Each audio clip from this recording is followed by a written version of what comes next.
Ang pinakamaswerteng zodiac sign ngayong 2024 Part 3. Libra. Mapalad din ang Libra ngayong 2024 dahil kabilang ito sa mga pinakamaswerteng zodiac signs.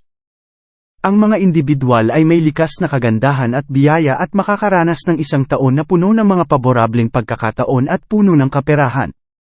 Sa paglipat sa taon ay magkakaroon ng celestial alignment na nagbibigay daan para sa panibagong simula. Sa pag-unlad ng taon, ang mga individual ng Libra ay mag-navigate sa iba't ibang sitwasyon ng madali at mahusay. Ang kanilang diplomatikong kalikasan ay magpapahintulot sa kanila ng walang kahirap-hirap na lutasin ang mga salungatan at bumuo ng maayos na mga koneksyon.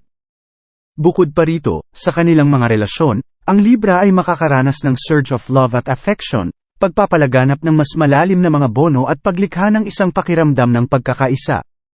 Higit pa rito, ang kanilang natural na pagiging balanse at patas ay mabibigyan ng malaking gantimpala sa susunod na taon. Higit pa rito, makikita nila ang kanilang mga sarili sa tamang lugar at sa tamang oras, na magbubukas ng mga pinto para sa pagsulong sa karera at propesyonal na tagumpay. Ang matalas na mata ng Libra para sa aesthetics ay lalago rin, na magbibigay sa kanila ng mga pagkakataong ipakita ang kanilang mga talento at makakakuha ng pagkilala.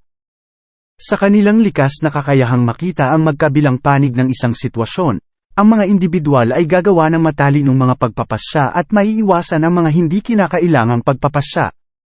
Higit pa rito, ang kanilang kakayahang umangkop at tanggapin ang pagbabago ay magsisilbing gabay na liwanag, na magtutulak sa kanila patungo sa maunlad na pakikipagsapalaran.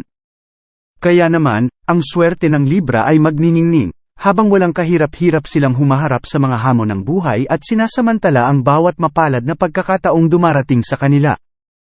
Sa kanilang likas na alindog, diplomatic skill at hindi natitinag na balanse, ang mga individual ng Libra ay tunay na makakaranas ng isang taon na puno ng kasaganaan at tagumpay.